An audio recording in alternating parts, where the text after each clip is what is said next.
Hey Google, world, tension hair extensions versus non-tension hair extensions. That's what the topic is today. I'm Bernard and this is Eddie, and we are happy you're here to watch us again, if you're here yet, or if you're watching in the future. The future, best movie ever, right? Back to the Anyway, Future. you know what I meant. Come on, because I did that Another example. of a great movie.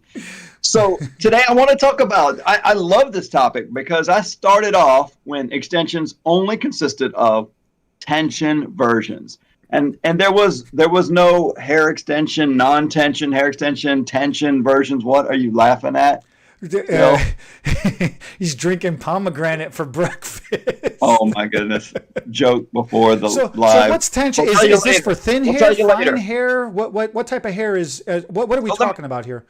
So with hair extensions, we're still on this build a hair extension business, and people are trying to figure out what hair extensions they should be using. And I just wanted to go back to when I first did extensions. There was only one kind. It was a tension hair extension. There were a lot of different names for it, but little bitty braids along the scalp, cornrow braids, miniature braids, micro braids, and you would sew the hair extension weft to the braid. So when you did the braid, it's tight. I mean, most girls, when they get their hair French braided and then they take it out or any kind of braids, they're always like, oh, or even a ponytail, you're like, oh, that's so much more comfortable after.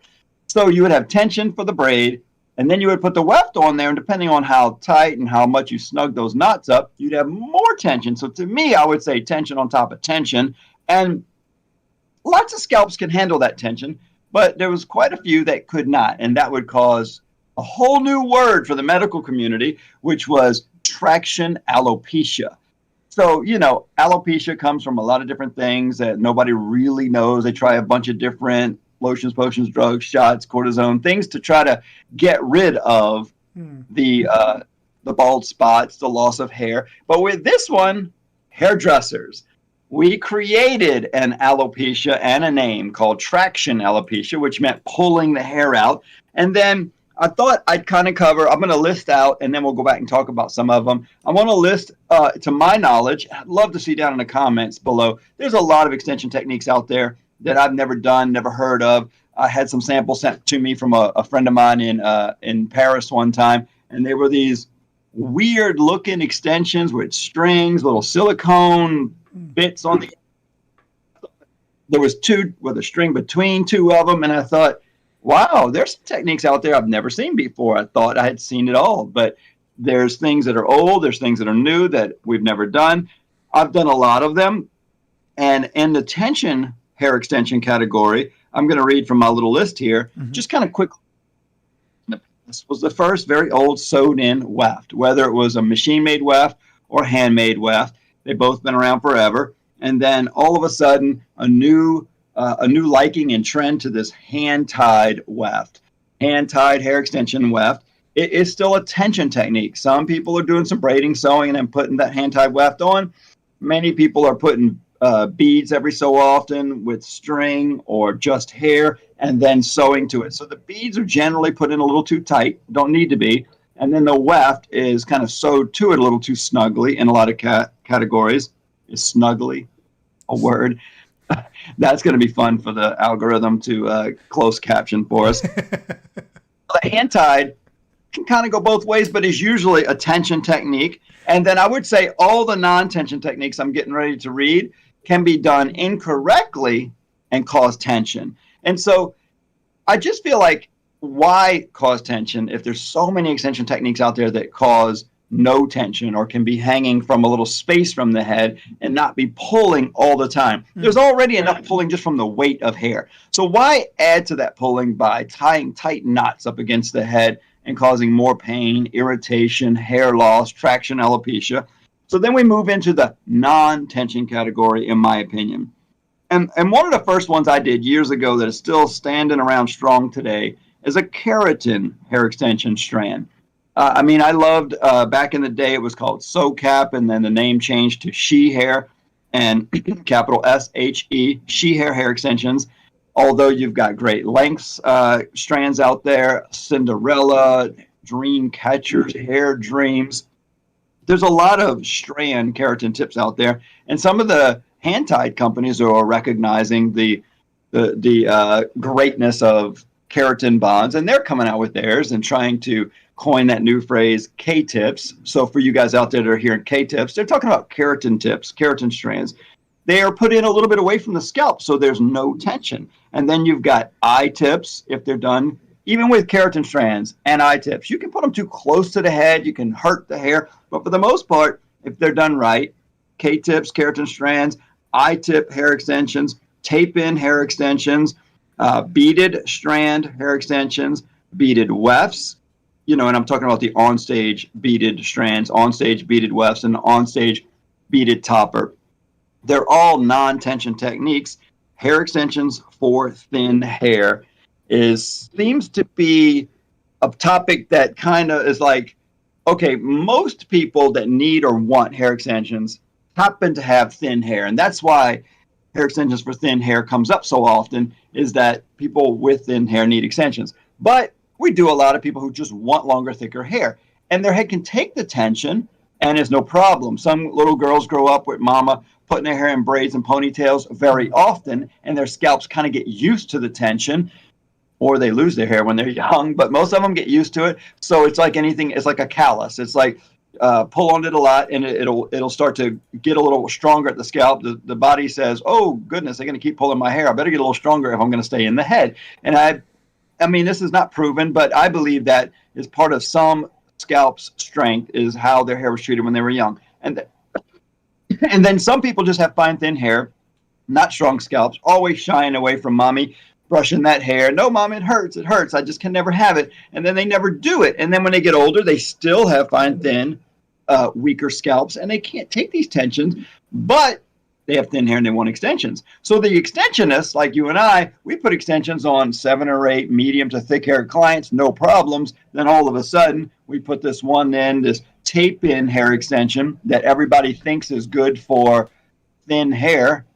God, I disagree with that. But people think it's good for thin hair. They put it in thin hair, and then they have breakage or bald spots or traction alopecia, and they're wondering why. And then they call you or me, and this is what usually happens. They say, there's a problem with the hair extensions I bought. That's my favorite. Blame it on the company. There is something wrong with what you taught me, because of course I'm doing it exactly like you taught me. Exactly. And there's a manufacturer problem. I need a refund on the hair. Well, the hair is still in good condition. It's just on the ground along with the client's hair because you might have did something wrong, or maybe the client did something wrong. So I don't want to go too deep into that, but it's those thinner haired clients or weaker scalped clients that can't take it. And then people think, oh, hair extensions damage hair. There's a problem with them. So I just wanted to kind of let people know there's a difference out there. There's a lot of techniques that don't have any tension at all. And sure, because tape-in falls into that category, and we're talking about less damage for finer, thinner hair, a tape-in can be a better choice for somebody with a thinner, finer scalp if done correctly. But before I go into technique and done correctly, do you want to add anything to all of that? It's something that I've been realizing with, and somebody bought you a coffee. That's nice. Finally.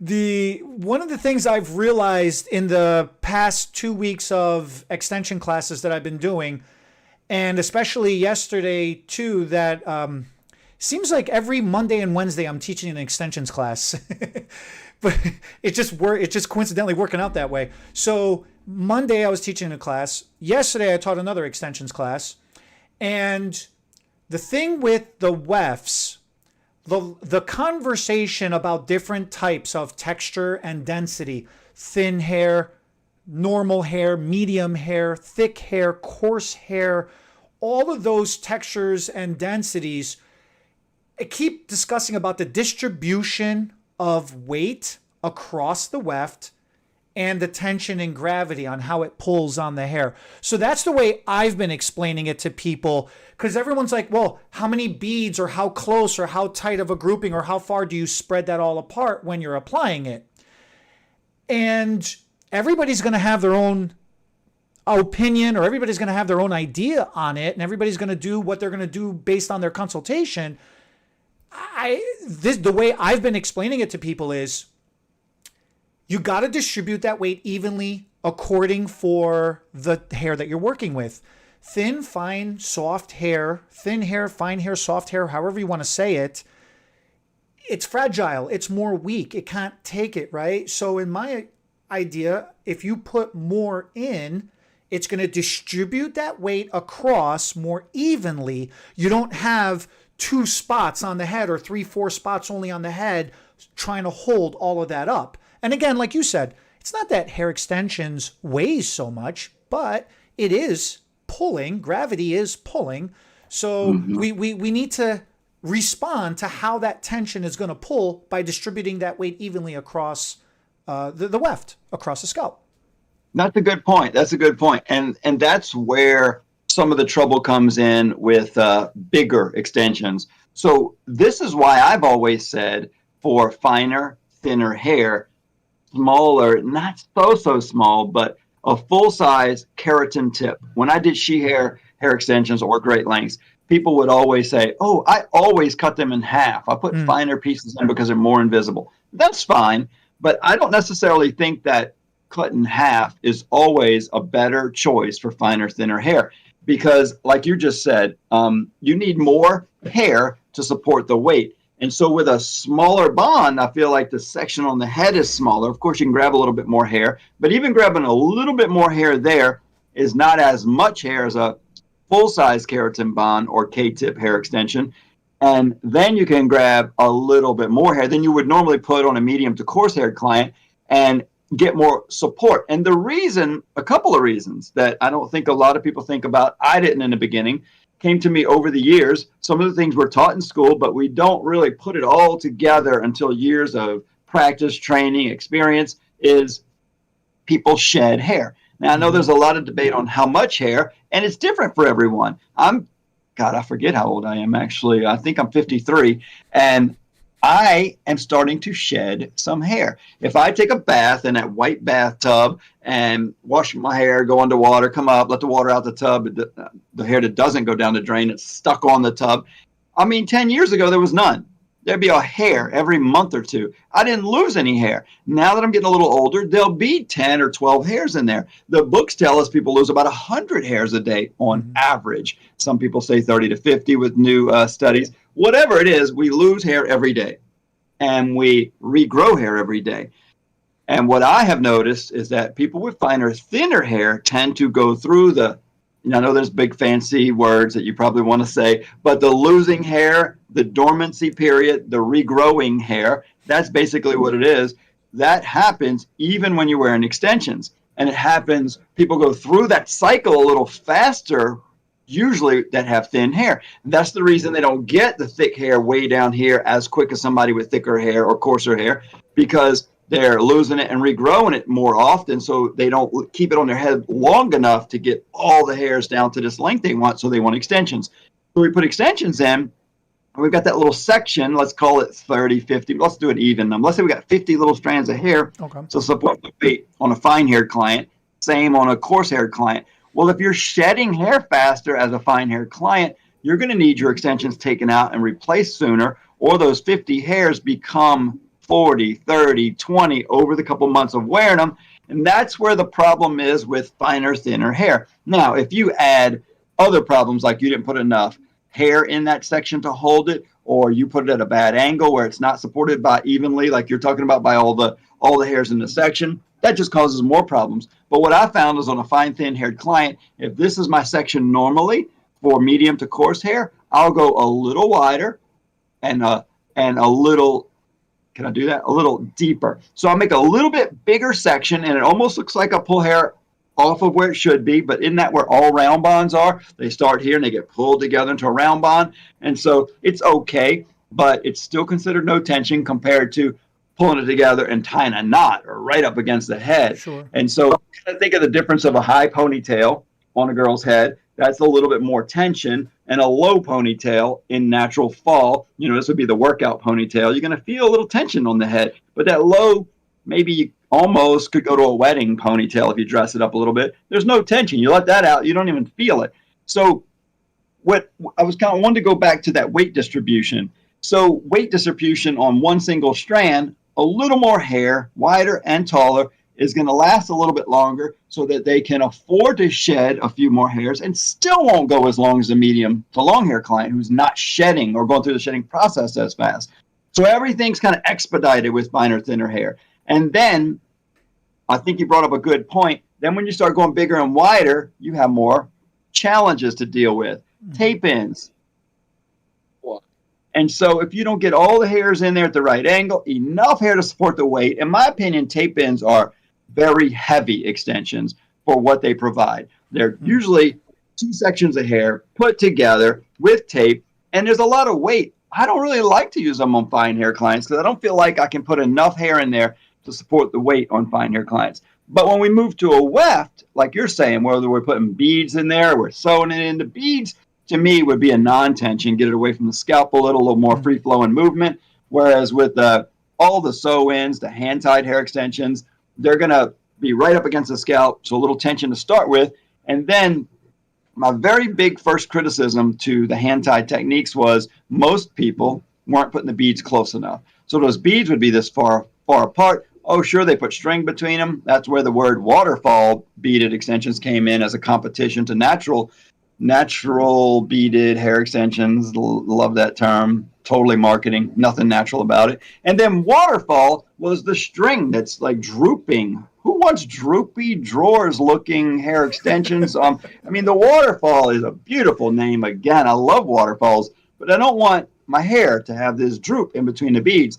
And so that's where the anchor points were. Not enough weight distribution like you're talking about. Look, I'm pointing this way, but I think you're actually this way. And so on my screen, you're this way, but I hear it on YouTube. Same thing, even with our onstage beaded hair extensions. The strands are going to be safer for finer, thinner hair because you can get more hair in the bead, and each one you put in has its own weight distribution.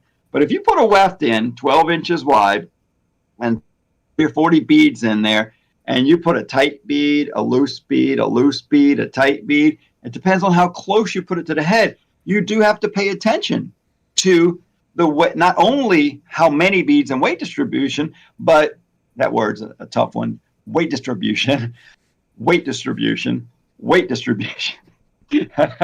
Come on, Google, catch up. Get those words in there. It's so funny. There are certain words I can't say to save my life, and then you can say them no problem, but then it's reversed.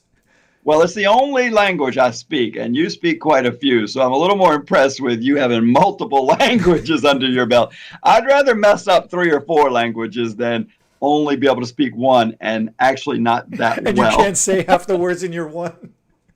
But the beaded ones, even with the beads, if you get enough beads, enough hair in there, I watch people grab that bead with the tool, pull it right up next to the head and squeeze it. And then the next one, they don't pull it up enough. And then the next one, kind of in the middle. And so then I'll tell them, look on there. Only the tight beads are where the weight is pulling. So you got to pay a little bit more attention to getting all the beads evenly distributed when you have multiple anchor points on any big wide extension, tension or non-tension. Woo, that's a lot of talking. I'm going to drink some coffee and you give me your opinion. I agree. It's the question that I get asked the most. It's also equally the question that I get the most resistance at is what is the best hair extension for thin hair? Some people truly believe that there are some hair extension techniques out there and systems out there that are literally bad for thin hair.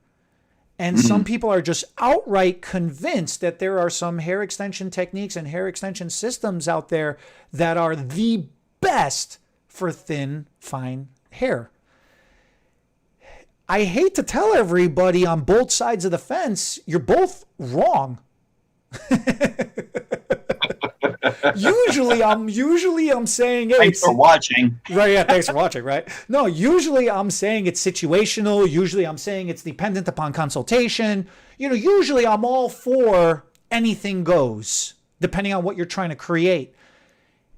This example, in this scenario that we're discussing, the hair actually tells you the answer. Texture, density, porosity, those are the three governing factors. You just put your ear up to the hair like this? Texture, density, porosity. Those are the three governing factors that I constantly repeat week after week, day after day, in every single class I teach. During a consult, you're trying to discover what is the inspiration from the client. What is it that they saw that they're wanting to get? What look are they trying to achieve? Equally important, that usually gets missed on our side of the consult, in a consultation, right? We have to measure the texture, density, and porosity of their hair. So this way we can match up what they have to what they want, and how do we combine that to get them to where they want to be. The best extension, or the best hair extension, or the best technique for thin, fine hair is dependent upon how thin or how fine or how fragile or how soft, like how you was mentioning, Bernard, the condition of the scalp and the condition of that hair in that moment. And we need to adjust accordingly for that. And everybody has an opinion. And I am of the same opinion as yours. Tape extensions for thin hair is a little rough. Now, there's going to be people that are going to argue with us. People are going to get in the comment section over here, and they're going to say... The reason people are going to argue with that one, in my opinion, is it's the only one they know. In most cases, tape-ins were the fastest, easiest to enter into the hair extension market in the salon industry. And so a lot of people, especially with COVID over the last couple of years, a lot of people have not had the time or the desire or the money to travel, or they're scared of traveling, the fear of travel. So they're not going to go get the education they need to do some of the more intricate, more difficult techniques. And tape-ins, even before the pandemic and everything, tape-ins didn't require any education for the most part. You could just call up a company, order it. You could stop by a local beauty supply in a lot of cases, pick up a tape-in technique, slap them together. People were buying them on Amazon, bringing them to their hairdresser. So hairdressers felt like it was fast, it was easy, until they had to pull them apart, re-adhere them, and they had this gooey mess. And then some tape-in companies try to sell the faster, easier way to redo them. But I think because tape was a fast, easy technique to jump into, didn't take a lot of time to do, who cares how long it stays in? All I really care about is how long it takes me to do this client, get them out, move to the next one. That's what most stylists are trying to do, is just make money right now, today. And if I can make a little bit more money putting some tape-ins in, great. So I think that's where the biggest challenge came. More hairdressers do tape in because of the fast, easy aspect. And so it's what they're comfortable with. Because I feel like that's where it starts. Most people recommend what they're most comfortable doing to every single client. And why we're poo-pooing on them so much? It's the tension. A tape is only so wide. All you could do is cut it in half or cut it into a third, but that's it. That's all you can do. It doesn't lend itself to being able to be customizable. The other thing is, people try to put them on an angle sometimes to make the ability for the client to be able to pull their hair back or higher, or whatever that is.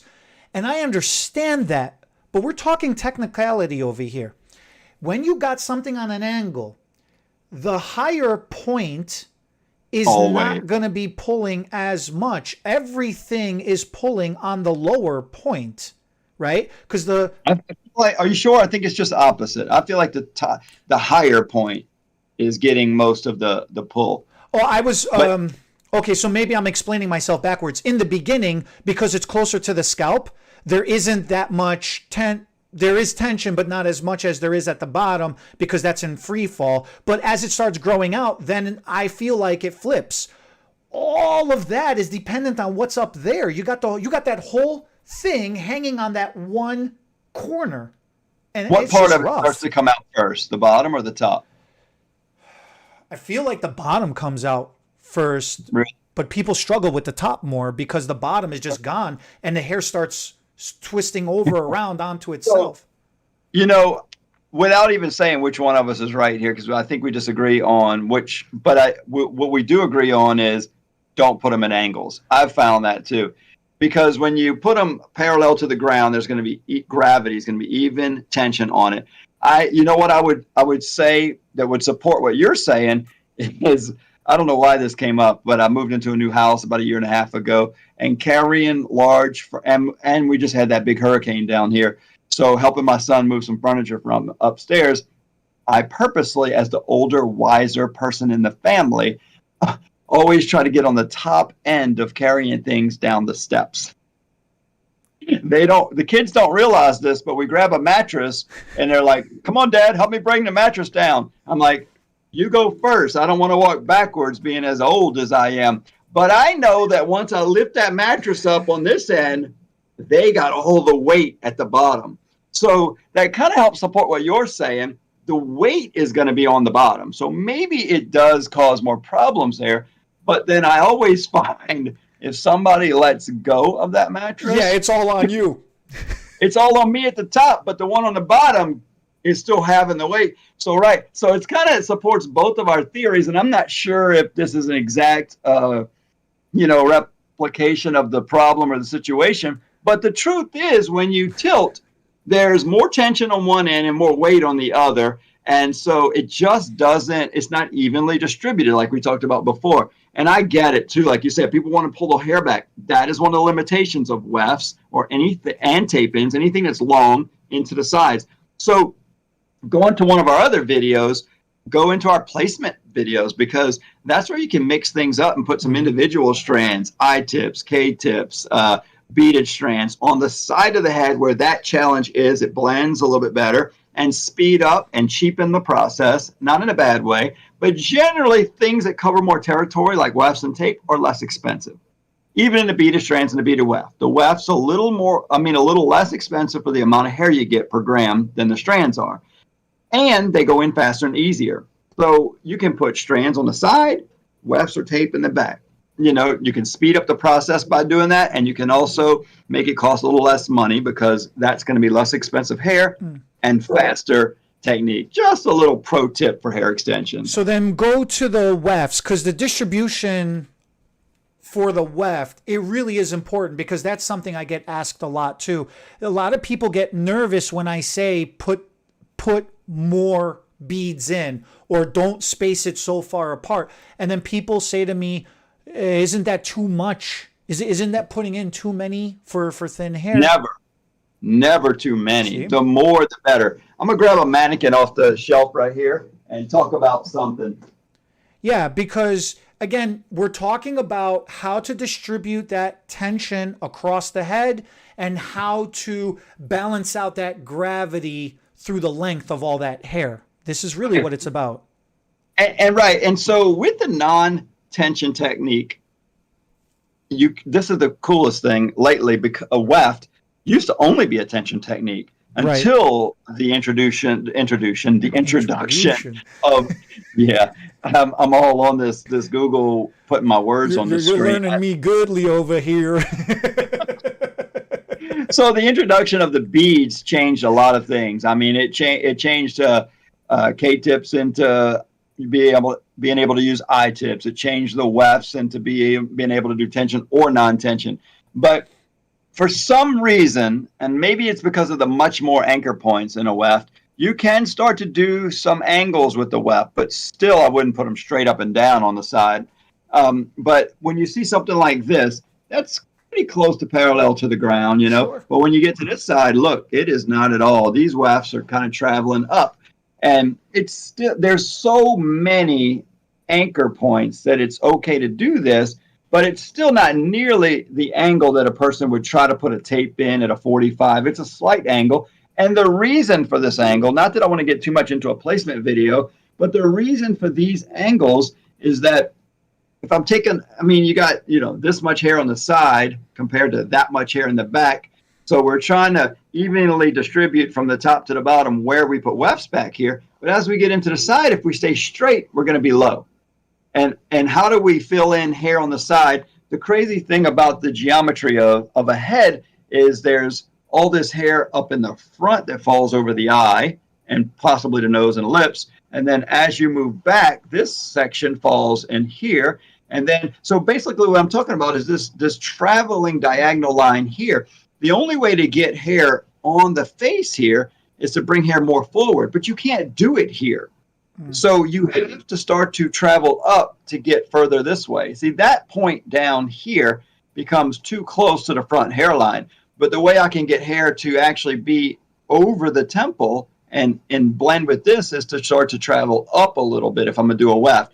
Even if I'm strands, I'm putting strands in here. But then when I go up, I bring them a little more forward. Then when I go up, I bring them a little more forward. Then when I go up, a little bit more forward. So I feel like I can get a lot more coverage with strands across the front hairline, keeping that in. Yeah, to get that hair here.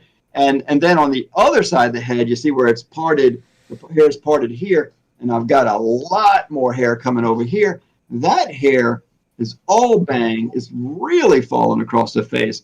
So this red line, I really could bring it even further up here if I needed to, depending on if there's bangs or not, to get hair to fall this way. But on both sides, we've traveled up a little bit. And I've got to give credit to some of the people out there doing wefts videos, even though I don't like the technique. God, I forget her name. I think her name's Danielle something, and she kind of invented or created the natural beaded rose. I've watched a lot of her videos. I don't like the tight technique, just my personal opinion. But she does almost always bring that weft lower in the back and travels up in the front. Okay. I don't think she ever explains why as well, but it's a great technique. And I think she, through experience, has figured out what it does there. And I just want to tell a lot of people out there that are seeing it, I agree with the traveling up and towards the front, but it kind of goes against what we were talking about a minute ago about not putting longer pieces at an angle. I don't really know what to say about that. I don't feel like that's much of an angle. There's a difference with that, though, because this is something that gets brought up a lot in the weft portion of our class. You know, like lately we've been doing the 5 technique, the 5 hair extension technique classes. And when we get to the weft portion of the day, what people are realizing is everybody's trying to be symmetrical. And everybody's trying to be a perfect section, and they're trying to get it perfectly even. That's good. That's fine, except the hair curves. So what's happening here versus what's happening in the front of the head versus what's happening in the back of the head, what's happening at the corner edge of where the weft ends versus what's happening at the center are two different things. The reason why we come and I'm saying slightly, I'm not saying straight crazy angles. The reason why we come slightly up is because that corner, gravity is going to pull down. And we need to compensate for that. We always worry about the initial application, getting it correct and getting it to look good on the initial application. I always am of the opinion the true test and problem shows up, manifests itself 3 weeks later, 4 weeks later. Now it's in true free fall. It's in free fall when we first apply on a non-tension technique, but it's close to the scalp, so it's okay. When it's half an inch grown out, almost an inch grown out, if this was too low to begin with, now it's dangling down there. And everybody pulls the hair up above free fall and natural growth. Everybody pulls the hair up above natural growth. We apply hair and we constantly bang it into everybody's heads. Apply it with natural fall. Don't go on an angle. Don't do this. Don't do that. Always make sure you're at natural fall so you don't get the waterfall and you don't get all the craziness happens, right? And then the first thing somebody does after they get their extensions put in, they pull their hair up and they go above free fall. Now you've added tension into a non-tension hair. They shouldn't. They shouldn't pull their hair up in a ponytail, especially the first few days. But many people are going to. And of course, there's going to be less problems with thick hair, more problems with thin hair. But we should mention, because we keep talking about our classes, in case, because we've been getting some comments lately about do you teach on some of my other hair replacement videos. And so lately we've been doing, you mentioned the 5 techniques class. I've been doing all 5 techniques in one day. So is Eddie. Mm-hmm. And we've got each of our classes are organized a little differently, but we still cover all 5. And I want to kind of tell you what we've kind of coined a phrase. We're doing beaded before lunch, heated after lunch. So we have a beaded topper, and I'll put a few on the table, a few different colors, and I let the hairdresser be a little creative.